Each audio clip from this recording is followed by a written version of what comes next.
Sir मेरा नाम रावल राम है और मैं आपसे सवाल करना चाहता हूं कि हमारा मजहब गलत नहीं है, उसमें गलतियां हम लोग करते हैं।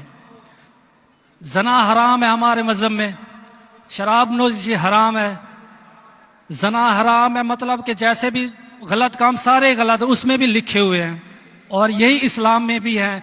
ये दोनों जो है ना मतलब कि कॉमन है इनमें, तो अच्छी बातें दोनों तरफ है और सिर्फ इस बुनियाद पर हमें दोजक में डाल दिया जाएगा कि हम सिर्फ कलमा नहीं पढ़ते।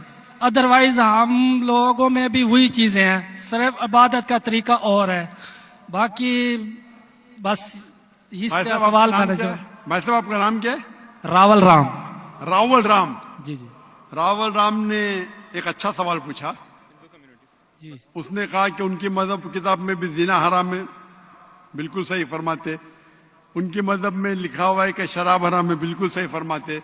आपने अगर मेरी तकरीर सुने हिंदुइज्म और इस्लाम में यकसानियत, आपने सुने वो तकरीर को?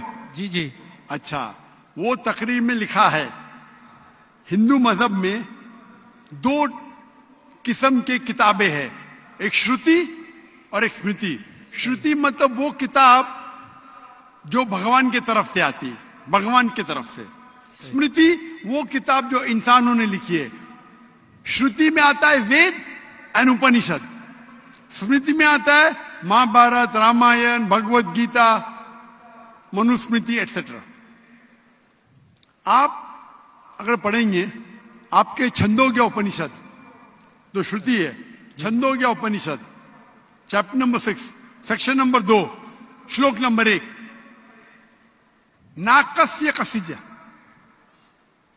भगवान एक ही है, दूसरा नहीं है। बिल्कुल सही। भगवान एक है, दूसरा नहीं है। बिल्कुल आपके किताब में लिखा है श्वेताश्वेतर उपनिषद चैप्टर नंबर 6 श्लोक नंबर 9, नाकस्य कसिच जनिता न पदीपा, नाकस्य कसिच जनिता न चदीपा, मतलब उस भगवान का, उस भगवान के कोई वालिदैन नहीं है, ना मां है ना बाप है ना बच्चे हैं।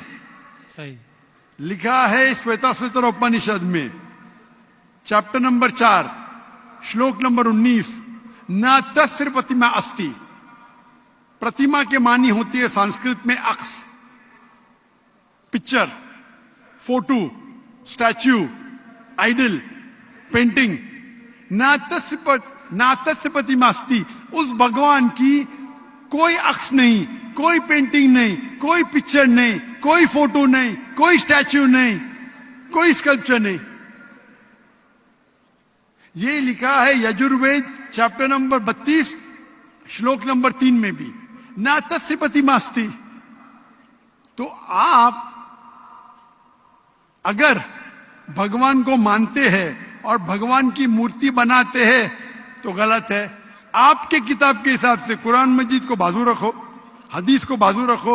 आप मूर्ति पूजा में मानते हैं भाई साहब? सर मैं सिर्फ कृष्ण भगवान की मूर्ति पे मानता हूँ, अदरवाइज देवता हैं वो मतलब उन पे सजदा नहीं कर सकते। अच्छा। सिर्फ कृष्ण भगवान को सजदा कर सकते, उसकी मूर्ति भी जायज है। ये कहां लिखा है कि कृष्ण भगवान की मूर्ति जायज है? किधर लिखा है? वो सर मेरे हिसाब से वो खुदा है हमारा, इसलिए। बराबर, हमारे हिसाब से मैं भी अल्लाह में मानता हूं, लेकिन अल्लाह की मूर्ति नहीं बना सके वो ही अल्लाह में मानता हूं। अगर अल्लाह की मूर्ति बना सके तो वो अल्लाह ही नहीं है। वलम यकुल लहु कुफुवन अहद। नारे तकबीर। भाई हमारे गैर मुसलमान भाई मुझसे सवाल पूछ रहे। तकबीर अच्छी बात है, लेकिन अभी सवाल जवाब हो रहा है। तो मेरी दरखास्त है कि जब गैर मुसलमान भाई पूछते तो उन्हें डरने लगना चाहिए। उन्हें लगना चाहिए कि आपस में हम भाईचारा है। सही। उनको डरने लगना चाहिए। डरते नहीं माशाल्लाह, लेकिन आप ऐसा मत करो कि वो डर जाए। नहीं बराबर ना? तो आप डरिए मत भाई साहब, खाली तकबीर कह रहे। नहीं सर। तो हमारे हिसाब से जी। जिस की मूर्ति बना सके वो अल्लाह ही नहीं, और ये वेद में भी लिखेला है। आप इस्कॉन में मानते? सर वो तस्वर है, वो हमें भी पता है कि उसमें खुदा नहीं है, वो एक तस्वर है। हमारे इसमें खुदा का तस्वुर करते मूर्ति बनाए तो गलत है। तो यही मैं कहता हूं, आप अपनी किताब का अमल नहीं कर रहे, आप अपनी किताब का सही अमल करेंगे तो आप भी जन्नत में जाएंगे। सही बात है, बिल्कुल। तो कुरान हम में नहीं क्या करते ना, हम अपना मजहब पे मतलब फॉलो नहीं करते सही तरीके से। जी जी, मेरा फॉर्मूला बहुत इजी है। सही।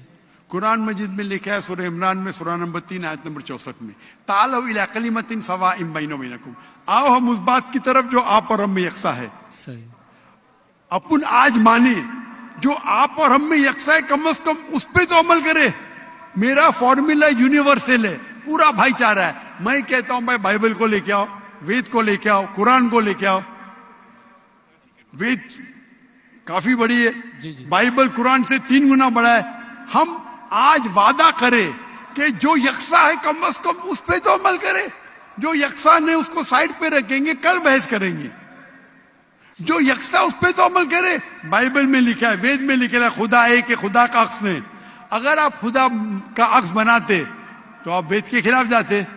सिर्फ कृष्ण का बनाओ तो भी गलत है। सर वो भगवत गीता में लिखा है, इसलिए। आप भगवत गीता स्मृति है, भगवत गीता महाभारत का हिस्सा है, सही क्या नहीं? सही।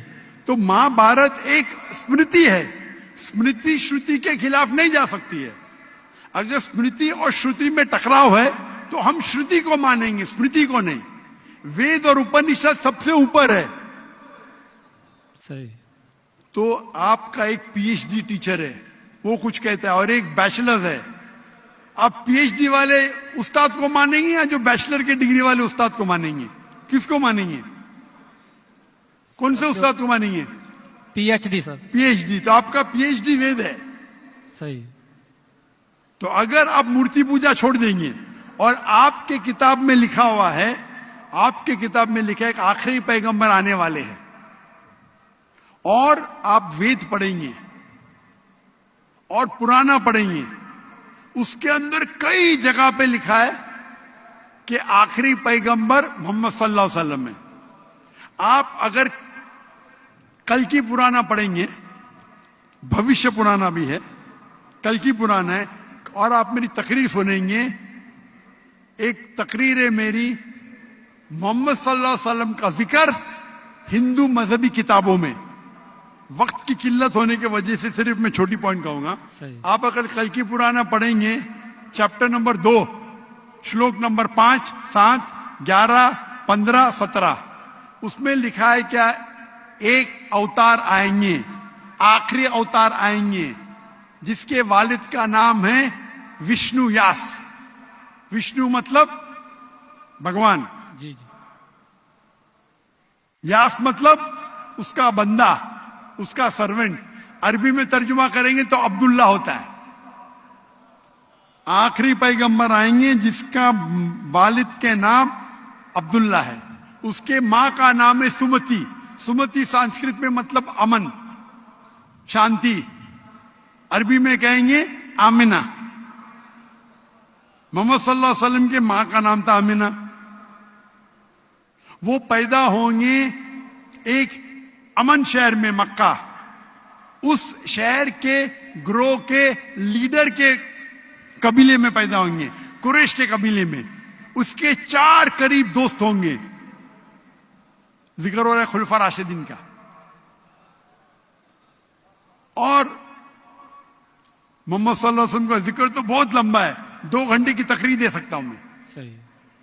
तो अगर आप अपनी किताब में मानते, आपको मानना पड़ेगा कि आखिरी पैगंबर मोहम्मद सल्लल्लाहु अलैहि वसल्लम है। आप मानते कि आखिरी पैगंबर मोहम्मद सल्लल्लाहु अलैहि वसल्लम है? सर मैं पढ़ी नहीं है, मैं भी बस ऐसे मतलब कोई सही तरीके से नहीं पढ़ा है, इसलिए मुझे पता नहीं है उसमें। नहीं पढ़ा तो गलती किसकी? मेरी या मेरी गलती है, मैं मान रहा हूँ। तो आप हमारे यहाँ से करोड़ों लोग हैं जो नहीं फॉलो करते हमारे मजहब को, इसीलिए हिंदुस्तान में जब मेरी तकरीर होती है, जी जी, तो हिंदू का मजमा इससे बड़ा होता है। बिल्कुल देखा। 5 लाख, 10 लाख, 25%, 20% गैर मुस्लिम होते, 20% हिंदू होते। तो 10 लाख का 20% कितना हुआ? 2 लाख। ये 2 लाख का तो मजमा नहीं ना, क्योंकि हिंदुस्तानी मुझसे मोहब्बत करते हैं जी, और गैर मुस्लिम भी मोहब्बत करते हैं। वो पॉलिटिशियन है जो प्रॉब्लम होता है उनको, वोट बैंक का प्रॉब्लम है। अरे हम लोग तो हार जाएंगे अभी। हिंदू जब मेरी तकरीर सुनते कहते कि 2 घंटे में हमने वो सीखा जो हमने 40 साल हमें पता नहीं था। सही। तो मैं अभी जो मैं हवाला दिया, रेफरेंस के साथ आपकी किताब का हवाला दिया, तो आप अगर सच्चे हिंदू है तो आपको मानना पड़ेगा कि एक भगवान है, उस भगवान की मूर्ति नहीं है, उसके आखिरी पैगंबर मोहम्मद सल्लल्लाहु अलैहि वसल्लम है। तो आप अपनी किताब पे अमल करेंगे। जी करूंगा। और जो चीज यकसा है कम से कम उस पर तो अमल करो। जो टकराव है वो बाद में, मैं जानता हूं, मैंने तकरीर की है, इसमें लिखा है कि हिंदू मजहबी किताब में लिखेला शराब पीना हराम है, कुरान में लिखेला है। सही। आपकी मजहबी किताब में यह भी लिखा है कि सुअर का गोश्त खाना हराम है।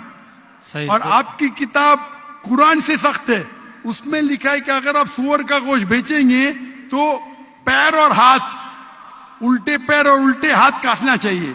ये किधर हदीस में नहीं लिखेला है, ना कुरान में लिखेला। आपकी मजहबी किताब मनुस्मृति में लिखा हुआ है कि आप उल्टे हाथ और उल्टे पैर काटो अगर वो सुअर का गोश्त बेचता है तो। सही। तो अगर आप सही हिंदू है, आपकी मजहबी किताब पढ़ो। आपकी मजहबी किताब में लिखा हुआ है कि आखिरी पैगंबर आएंगे और आखिरी पैगाम देंगे। आखिरी पैगंबर मोहम्मद सल्लल्लाहु अलैहि वसल्लम है और आखिरी पैगाम है कुरान मजीद। सही। तो अगर आप सच्चे हिंदू हैं तो आपको कुरान मजीद और मोहम्मद सल्लल्लाहु अलैहि वसल्लम की बात मानना पड़ेगा। आप देखेंगे हिंदुस्तान में हजारों की तादाद में हिंदू इस्लाम कबूल किए। अल्लाह हिदायत दिया, मेरे वजह से ने, अल्लाह ने उन्हें हिदायत दिया कि मेरे तकरीर के बाद कई लोग, चाहे मजमे में चाहे घर पे, अल्लाह उन्हें हिदायत दे रहा है। मैं आपसे पूछना चाहता हूं, आप मानते हैं कि अल्लाह के आखिरी नबी मोहम्मद सल्लल्लाहु अलैहि वसल्लम है? सर मैंने अभी देखना है, जाकर पढ़नी है किताब, अगर उसमें है तो ठीक है, सही बात है। तो मेरी आपसे दरखास्त है कि आप मेरा वीडियो कैसेट जी। हिंदुइज्म और इस्लाम में यकसानियत देखिए, जी। और उसको देखने के बाद अगर कोई सवाल है तो मुझसे पूछिए।